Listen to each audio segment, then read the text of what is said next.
What's up, guys? Welcome to Daily Dose of Reddit. This is your host, Zach, and today's subreddit is r/BlackholeRevenge.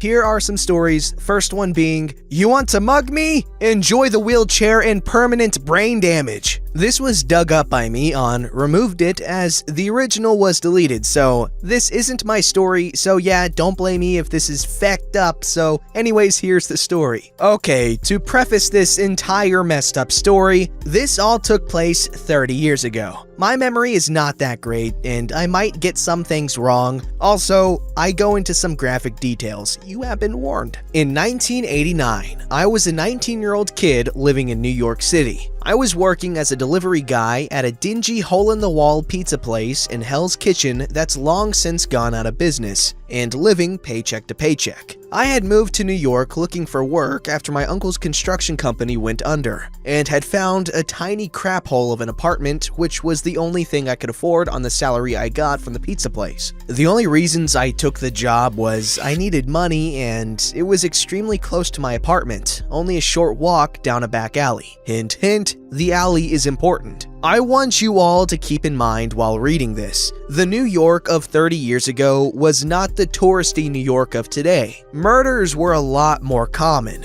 You would see hookers working the corner pretty often. Times Square was a cesspool of nudie bars and adult theaters. Gangs would rob people on the subway, and it was almost every day where I lived, you would see a druggie passed out in an alley or along the side of the road. The whole ordeal started just after closing one night in July. The guy who owned the joint, Paolo, said that I could take some leftover pizza home with me that had been sitting under the heat lamp all day. But hey, at least it was free. I had been working at the pizza place for about a year by this point, and I was on really good terms with Paolo and his brother Joseph, who both ran the joint. Paolo was easily pushing 300 pounds and had a habit of smoking a giant cigar while cooking. Joseph was always in the back, handling the money side of things and taking phone orders. The restaurant had an exit into the alley, which I would take to get back to my place. There would usually be a homeless vet named Alfonso that would sleep next to the hot air vent behind the place, who would bum a smoke off me, and we would shoot the crap for a few minutes after my shift. After talking with him, I started to walk home, and after I had gotten quite a distance away down the alley, I heard some bottles rustling behind a dumpster that was right ahead of me. My first thought was it was some rats, until this crazy-eyed dude swung out from behind it with a hunting knife in one hand and a metal bat in the other. I remember this guy looked like your stereotypical druggie. Track marks all over his arms, disgusting clothes, wild dirty hair, and fidgeting like no tomorrow. He started yelling and half screaming at me to give him my wallet. At that point, my adrenaline was through the roof as I had never been mugged before. I was carrying the pizza box with two hands, and when I shifted it to my left hand to reach into my back pocket for my wallet with my right, he started advancing on me. He started muttering to himself, asking why I was doing that and sort of grunting while jabbing at the air in front of him.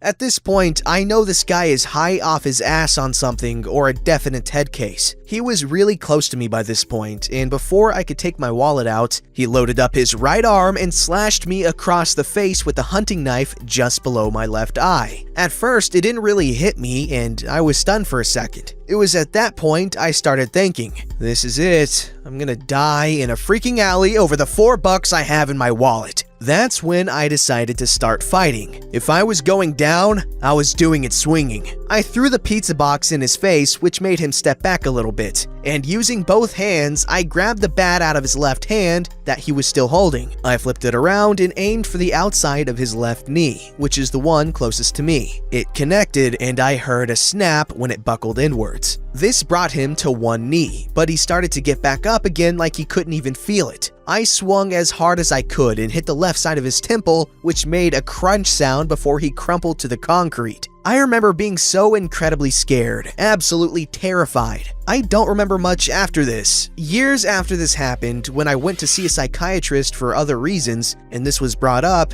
and she told me that it was likely because my mind was trying to shield me from the trauma of the whole experience. The next thing I remember is being soaked in blood and standing above this guy. I knew he was still alive, as he was gurgling blood out of his mouth and his chest was still rising and falling. There was blood coming out of his ears, nose, and mouth. His right hand and arm that had been holding the knife was a mangled mess with fingers jutting out every which way, while the knife was a good 4 feet away on the ground. I dropped the bat and half stumbled, half walked back to the pizza place. Alfonso had heard the screaming and came to look. He told me that I had a glazed over look to me and I was almost completely soaked in blood. He led me back to the pizza joint where Paolo started calling the cops and an ambulance, and Paolo's brother, Joseph, rushed out of the back and grabbed a bottle of cheap Prosecco we had from below the counter to douse my cut while stemming the bleeding with table napkins. I spent the night in the hospital because apparently I was disoriented and so confused. I didn't know where I was because of blood loss.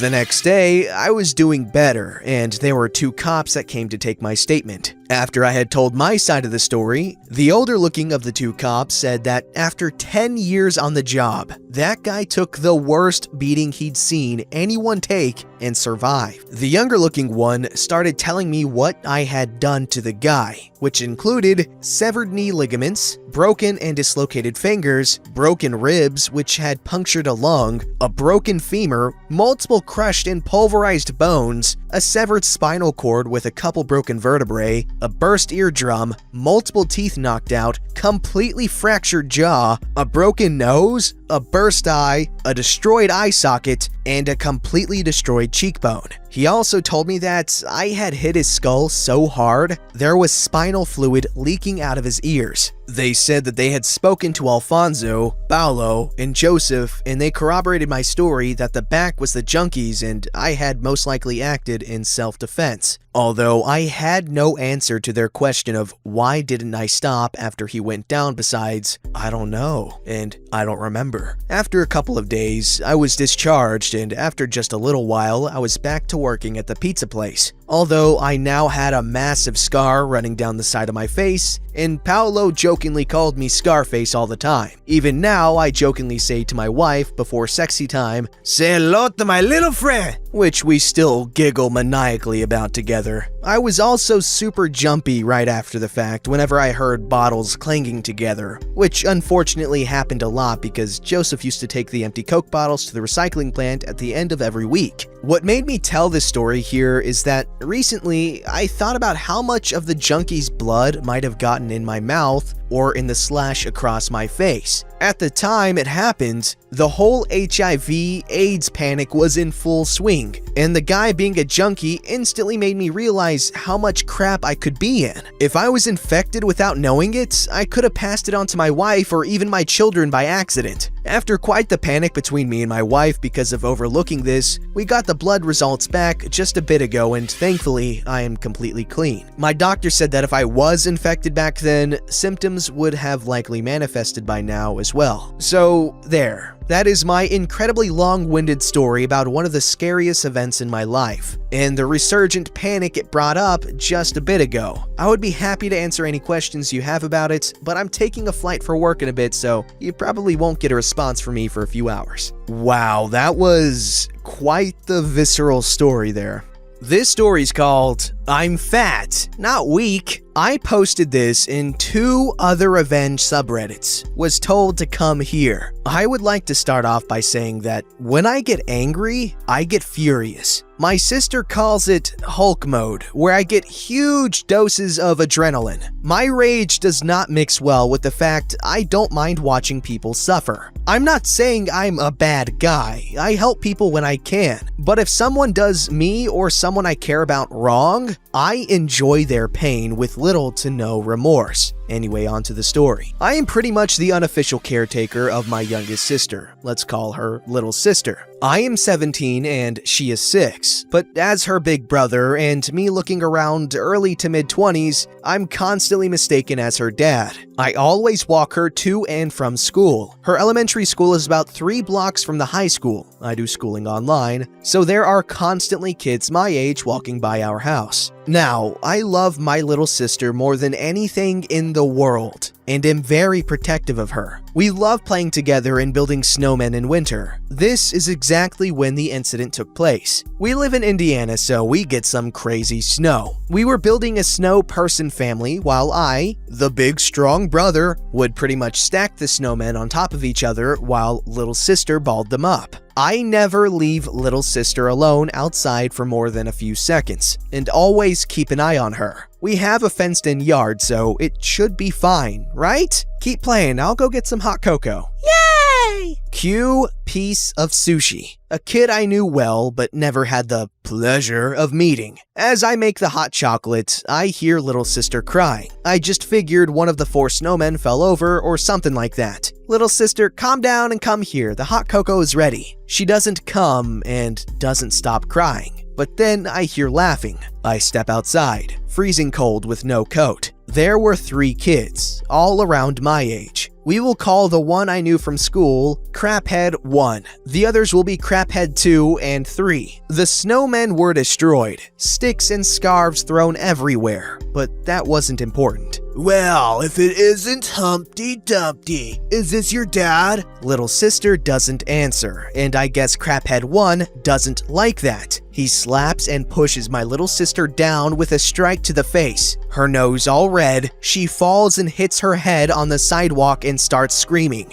blood coming from the back of her head. At first, my heart stopped. My first thought and biggest fear was brain damage. I rushed over to little sister and tried to pick her up and take her inside and call an ambulance. Crapheads 1, 2, and 3 had walked up behind me without me noticing. I was too distracted. As I started to lift her, Craphead 2 grabbed my arms, causing me to drop little sister, luckily into the soft snow this time. Let go of me, you mother lover! She's hurt! As Craphead 2 held me, Craphead 3 picked up a pile of snow and just piled it on my little sister's face. By now, little sister wasn't screaming. It was a weak whimper, and I was so scared she was going to die. Black. Most people say they see red or time slows, but not me. I knew exactly what I was doing, but it was like I was watching it on TV. I bit Craphead 2 on the thumb, drawing blood. He yells as he lets go and jumps back. I lunge forward. Now, I'm fat. I'm 6 foot on the dot and about 330 pounds. But I also have been playing football my whole life and knew how to use my size. I slam into Craphead 3 as hard as I could, taking him to the ground. I was on top of him and bringing the hammer down.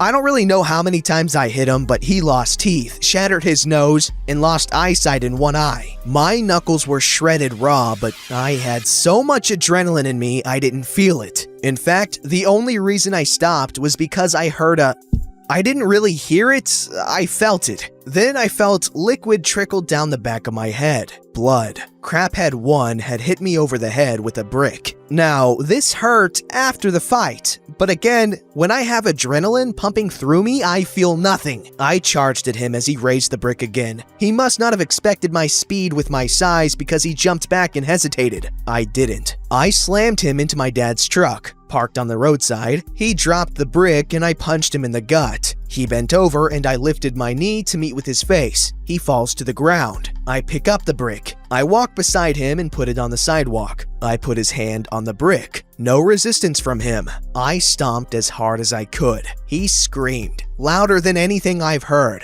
I do the same with his other hand. Craphead 2, after seeing his buddies pummeled, ran. Turns out he called the cops and said I killed his friends. I walked over to little sister, who was breathing, but it was weak. I called an ambulance, but the only thing I muttered was, "She's hurt," and our address. When I hung up, I passed out. I woke up handcuffed to a hospital bed, not knowing what happened. Apparently, I broke multiple bones in my hands and needed stitches on the back of my head. My little sister was fine. She had just lost a lot of blood. Crapheads 1, 2, and 3, not so lucky. The only thing I did to Craphead 2 was bite his thumb. I guess I didn't know that I almost bit his thumb off. Craphead 1 had serious hand injuries, needing multiple surgeries on each hand. I later found out that he lost 3 fingers and can't use his right hand. But Craphead 3 got the worst of it. He lost his sense of smell, lost eyesight in one eye, bit a hole in his tongue, fractured his jaw, lost multiple teeth, fractured his skull, and had major swelling on the brain, in which he barely survived by the skin of his teeth, or at least the ones he has left.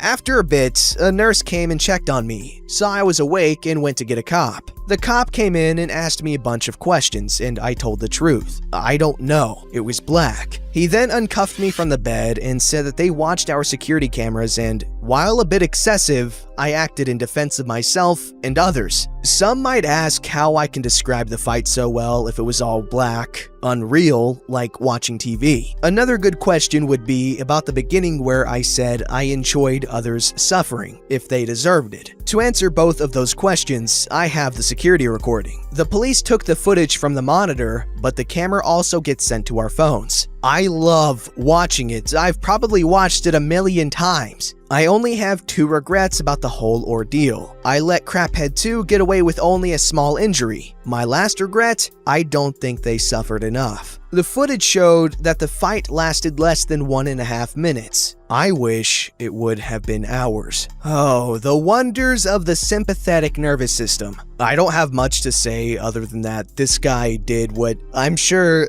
a lot of other guys have fantasized about. Getting into a situation where you have to fight to defend, the life of you and someone you care about. And I know for a fact I've daydreamed about this sort of thing so many times. Don't forget to like, subscribe, and hit that bell to never miss an episode.